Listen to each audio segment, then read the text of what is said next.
ಒಂದು ಕಡೆ ರೇಣುಕಾಸ್ವಾಮಿ ಆತ್ಮದ ಕಾಟ, ಮತ್ತೊಂದು ಕಡೆ ಬೆನ್ನು ನೋವು. ಎರಡು ಕಾಟದಿಂದ ಕಾಟೇರ ಕಂಗಲಾಗಿ ಹೋಗಿದ್ದಾನೆ. ಇಂಟ್ರೆಸ್ಟಿಂಗ್ ಅಂದರೆ ಬೆನ್ನು ನೋವು ಬಾಧಿಸ್ತಾ ಇದ್ರು ಕೂಡ ಚಿಕಿತ್ಸೆ ಪಡೆಯೋಕೆ ದರ್ಶನ್ ಒಲ್ಲೆ ಅಂತಿದ್ದಾರಂತೆ.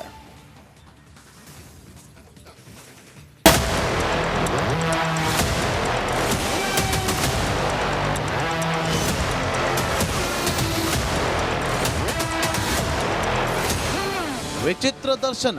ಕಾಟೇರನ ಕನಸಲ್ಲಿ ವಿಚಿತ್ರ ದರ್ಶನವಾಗ್ತಿದೆ. ಸಾರಥಿ ಸ್ವಪ್ನದಲ್ಲೂ ರೇಣುಕಾಸ್ವಾಮಿ ಪ್ರತ್ಯಕ್ಷವಾಗ್ತಿದ್ದಾನೆ. ಬಳ್ಳಾರಿ ಜೈಲಲ್ಲಿ ಜಗ್ಗು ದಾದ ನಿದ್ದೆಯಿಂದ ಬೆಚ್ಚಿ ಬೀಳ್ತಿದ್ದಾನೆ. ಹೀಗಿರುವಾಗಲೇ ತೀವ್ರ ಬೆನ್ನು ನೋವಿಂದ ಭೂಪತಿ ಬಳಲುತ್ತಿದ್ದಾನೆ. ಬೆನ್ನು ನೋವಿದ್ರೂ ಜಗ್ಗುದಾತ ಡೋಂಟ್ ಕೇರ್. ಸ್ಕ್ಯಾನ್ ಮಾಡಿಸದೆ ಚಿಕಿತ್ಸೆ ಪಡೆಯದೆ ಮೊಂಡಾಟ. ಪರಪ್ಪನ ಪಂಜರದಲ್ಲಿ ಹಾಯಾಗಿದ್ದ ಪೊರ್ಕಿ ಬಳ್ಳಾರಿ ಜೈಲಲ್ಲಿ ಬಳಲಿ ಬೆಂಡಾಗಿ ಹೋಗಿದ್ದಾನೆ. ಸಾರಥಿ ತೀವ್ರ ಬೆನ್ನು ನೋವಿಂದ ಬಳಲುತ್ತಿದ್ದಾನೆ.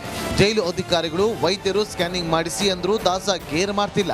ವೈದ್ಯರು ಎಷ್ಟೇ ಹೇಳಿದ್ರು ದರ್ಶನ್ ಮಾತ್ರ MRI ಸ್ಕ್ಯಾನಿಂಗ್ಗೆ ಮಾಡಿಸೋದಕ್ಕೆ ಒಪ್ತಾ ಇಲ್ಲ. ಚಿಕಿತ್ಸೆ ಪಡೆಯೋದಕ್ಕೂ ಮುಂದಾಗ್ತಾ ಇಲ್ಲ.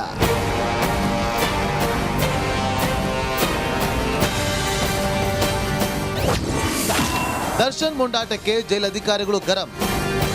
ದರ್ಶನದ್ದು ಮೊದಲೇ ಹೈ ಪ್ರೊಫೈಲ್ ಕೇಸ್. ಸ್ವಲ್ಪ ಹೆಚ್ಚು ಕಡಿಮೆ ಆದರೂ ಜೈಲಧಿಕಾರಿಗಳ ಕುತ್ತಿಗೆಗೆ ಬರುತ್ತೆ. ಆದರೆ ಈ ಭಂಡ ಭೂಪತಿ ಮಾತ್ರ ಬೆನ್ನು ನೋವಿಗೆ ಚಿಕಿತ್ಸೆ ಪಡೆಯುತ್ತಿಲ್ಲ. ಇದೇ ಕಾರಣಕ್ಕೆ ಪೊರ್ಕಿಗೆ ಬುದ್ಧಿ ಕಲಿಸಲು ಪತ್ನಿ ವಿಜಯಲಕ್ಷ್ಮಿಗೆ ಜೈಲು ಅಧಿಕಾರಿಗಳು ಬುಲಾವ್ ನೀಡಿದ್ದಾರೆ.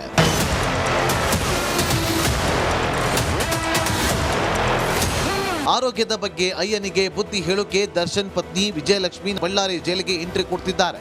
ಒಂದು ವೇಳೆ ಪತ್ನಿ ಮಾತಿಗೆ ದಾಸ ತಲೆ ಬಾಗಿದ್ರೆ ಬಳ್ಳಾರಿಯ ವಿಮ್ಸ್ ಆಸ್ಪತ್ರೆಯಲ್ಲಿ ಕಾಟೇರನಿಗೆ ಚಿಕಿತ್ಸೆ ನೀಡಲಾಗುತ್ತೆ. ಆದರೆ ದರ್ಶನ್ ಚಿಕಿತ್ಸೆಯನ್ನು ನಿರಾಕರಿಸುವ ಸಾಧ್ಯತೆ ಇದೆ.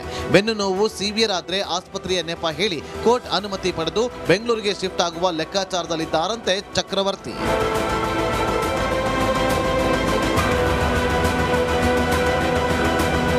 ಅದೇನೇ ಇರಲಿ, ದರ್ಶನ್ ಚಿಕಿತ್ಸೆಗೆ ಒಪ್ಪುತ್ತಾನಾ ಅಥವಾ ಬೆಂಗಳೂರಿಗೆ ಶಿಫ್ಟ್ ಆಗಲು ಕೋರ್ಟ್ಗೆ ಅರ್ಜಿ ಆಗ್ತಾನಾ ಅನ್ನೋ ಪ್ರಶ್ನೆಗೆ ನಾಳೆಯೇ ಉತ್ತರ ಸಿಗಲಿದೆ. ರೇಣುಕಾರಾಧ್ಯ, ರಿಪಬ್ಲಿಕ್ ಕನ್ನಡ, ಬಳ್ಳಾರಿ.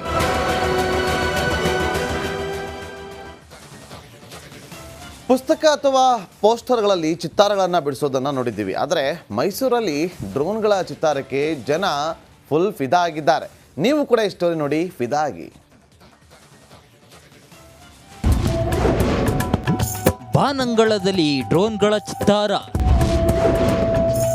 ಡ್ರೋನ್ ಕಲರವಕ್ಕೆ ಸಾಂಸ್ಕೃತಿಕ ನಗರಿ ಫಿದಾ.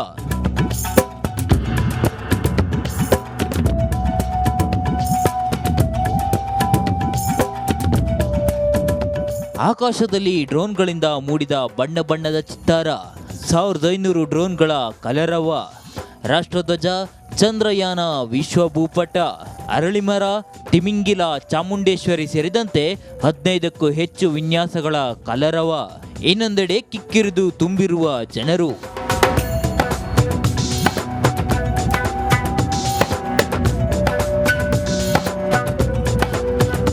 ಅರಮನೆ ನಗರಿಯ ಬಾನಂಗಳದಲ್ಲಿ ಡ್ರೋನ್ಗಳ ಚಿತ್ತಾರ ಬಿಡಿಸುವ ಮೂಲಕ ಲಕ್ಷಾಂತರ ಜನರ ಕಣ್ಮನ ಸೆಳೆದಿದೆ. ಸುಮಾರು 1500 ಡ್ರೋನ್ಗಳನ್ನು ಬಳಸಿ ಮೈಸೂರು, ಚಾಮುಂಡಿ ಬೆಟ್ಟ ಸೇರಿದಂತೆ ವಿವಿಧ ಕಲಾಕೃತಿಗಳನ್ನು ಪ್ರದರ್ಶನ ಮಾಡಲಾಯಿತು.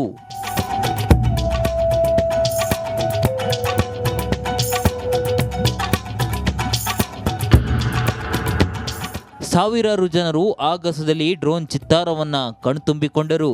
ಅಂಬಾರಿಯಿಂದ ಹಿಡಿದು ಕರ್ನಾಟಕ ಭೂಪಟದವರೆಗೆ ಹಲವು ಚಿತ್ತಾರಗಳು ಆಗಸದಲ್ಲಿ ಮೂಡಿಬಂದವು.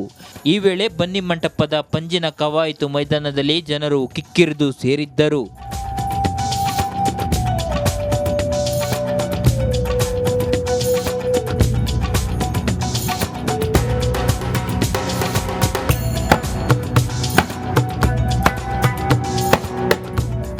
ಒಟ್ಟಾರೆ ಡ್ರೋನ್ ಶೋಗೆ ಸಾಂಸ್ಕೃತಿಕ ನಗರಿ ಜನರು ಫುಲ್ ಫಿದಾ ಆಗಿದ್ದಾರೆ. ಆದರೆ ನೀವು ಒಮ್ಮೆ ಮೈಸೂರು ದಸರಾ ನೋಡಲು ಹೋದರೆ ಡ್ರೋನ್ ಶೋ ಮಾತ್ರ ಮಿಸ್ ಮಾಡ್ಕೋಬೇಡಿ. ವಿನೋದ್ ಜೊತೆ ಆನಂದ್, ರಿಪಬ್ಲಿಕ್ ಕನ್ನಡ, ಮೈಸೂರು.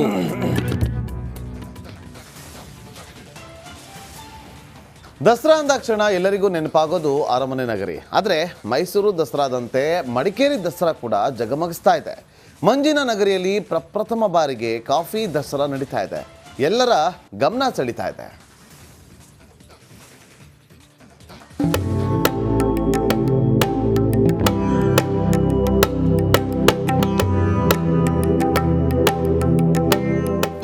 ಅಂಗಡಿಗಳಲ್ಲಿ ಬಗೆ ಬಗೆಯ ಕಾಫಿ ಪ್ರದರ್ಶನ, ಘಮಘಮಿಸುವ ಕಾಫಿ ಪರಿಮಳ, ಕಾಫಿ ರುಚಿ ಸವಿಯುತ್ತಿರುವ ಸಚಿವರು. ಇದು ಮಡಿಕೇರಿಯಲ್ಲಿ ನಡೆದ ಕಾಫಿ ದಸರಾದ ದೃಶ್ಯ.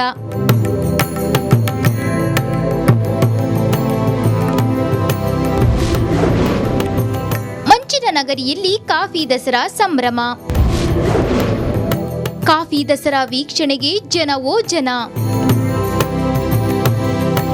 ಕೊಡಗು ಜಿಲ್ಲೆಯ ಮಡಿಕೇರಿಯಲ್ಲಿ ಕರಗ ಉತ್ಸವದೊಂದಿಗೆ ಆರಂಭವಾದ ದಸರಾ ದಿನದಿಂದ ದಿನಕ್ಕೆ ತನ್ನ ವೈಭವವನ್ನು ಹೆಚ್ಚಿಸಿಕೊಳ್ಳುತ್ತಿದೆ. ಮಕ್ಕಳ ದಸರಾ, ಮಹಿಳಾ ದಸರಾ, ಜನಪದ ದಸರಾದೊಂದಿಗೆ ಈ ಬಾರಿ ಎಲ್ಲರ ಗಮನ ಸೆಳೆಯುತ್ತಿರುವುದು ಕಾಫಿ ದಸರಾ.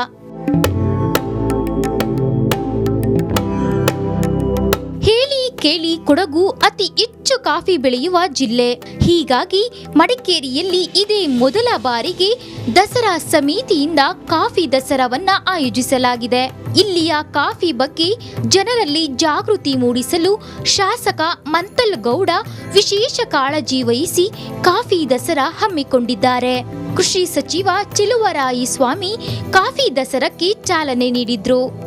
ಇವತ್ತು ವಿಶೇಷವಾಗಿ ಕಾಫಿ ದಸರಾವನ್ನು ನಾವು ಉದ್ಘಾಟನೆ ಮಾಡಿದ್ದೇವೆ. ನಾಡ ಹಬ್ಬ ಈ ದೇಶದಲ್ಲಿ ಅನೇಕ ರಾಜ್ಯಗಳಲ್ಲಿ ನವರಾತ್ರಿಯ ನಡೆಯುತ್ತೆ.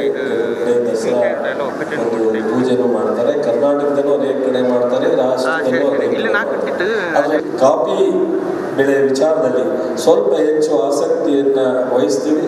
ನಿಮ್ಗೆ ಏನೇನು ತೊಂದರೆ ಇದೆ ಅದರ ಬಗ್ಗೆ ಯಾವುದಾದ್ರು ರೀತಿಯಲ್ಲಿ ನಿಮಗೆ ನಾವು ಸಪೋರ್ಟ್ ಮಾಡ್ತಕ್ಕಂಥ ಒಂದು ಆಲೋಚನೆಯನ್ನು ಮಾಡಿ ತೀರ್ಮಾನಕ್ಕೆ ಬರ್ತೀವಿ ಅನ್ನೋದನ್ನ ಹೇಳಿ ಇವತ್ತು ಅತ್ಯಂತ ಬಹಳ ಸಂತೋಷದಿಂದ ಕಾಫಿ ದಸರಾವನ್ನು ಉದ್ಘಾಟನೆ ಮಾಡಿದ್ದೀವಿ. ಇನ್ನು ಮಡಿಕೇರಿಯ ಗಾಂಧಿ ಮೈದಾನದಲ್ಲಿ ನಡೆಯುತ್ತಿರೋ ಕಾಫಿ ದಸರಾಕ್ಕೆ ನಿರೀಕ್ಷೆಗೂ ಮೀರಿ ಜನಸ್ಪಂದನೆ ವ್ಯಕ್ತವಾಗಿದೆ. ಒಟ್ಟು 34 ಕಾಫಿ ಮಳಿಗೆಗಳಿದ್ದು ಬೇರೆ ಜಿಲ್ಲೆಗಳಿಂದಲೂ ಬೆಳೆಗಾರರು ಆಗಮಿಸಿದ್ದಾರೆ. ಇನ್ನು ಕಾಫಿ ಕೆಫೆ ಯುವ ಸಮುದಾಯದ ಗಮನ ಸೆಳೆಯುತ್ತಿದೆ. ಕಾಫಿ ಬಗ್ಗೆ ವಿಚಾರ ಸಂಕಿರಣವೂ ಆಯೋಜಿಸಲಾಗಿದೆ. ಇಡೀ ಭಾರತದಲ್ಲೇ ಕೊಡಗಿನ ಕಾಫಿಗೆ ವಿಶೇಷ ಮಹತ್ವ ಇದೆ. ಕೊಡಗಿನ ಕಾಫಿ ಸ್ವಾದಿಷ್ಟ ಮತ್ತು ವೈವಿಧ್ಯಮಯ ತಳಿಗಳಿಗೆ ಹೆಸರುವಾಸಿಯಾದಂಥದ್ದು. ಇಂಥ ಕಾಫಿಯನ್ನು ಮತ್ತಷ್ಟು ಪ್ರಮೋಟ್ ಮಾಡೋ ಉದ್ದೇಶದಿಂದ ನಾವು ಮಡಿಕೇರಿ ದಸರಾ ಕಾರ್ಯಕ್ರಮದಲ್ಲಿ ಕಾಫಿ ದಸರಾ ಅಂತ ಹೇಳೋ ಒಂದು ಹೊಸ ಕಾರ್ಯಕ್ರಮಕ್ಕೆ ಇವತ್ತು ನಾವು ಚಾಲನೆಯನ್ನು ನೀಡಿದ್ದೇವೆ.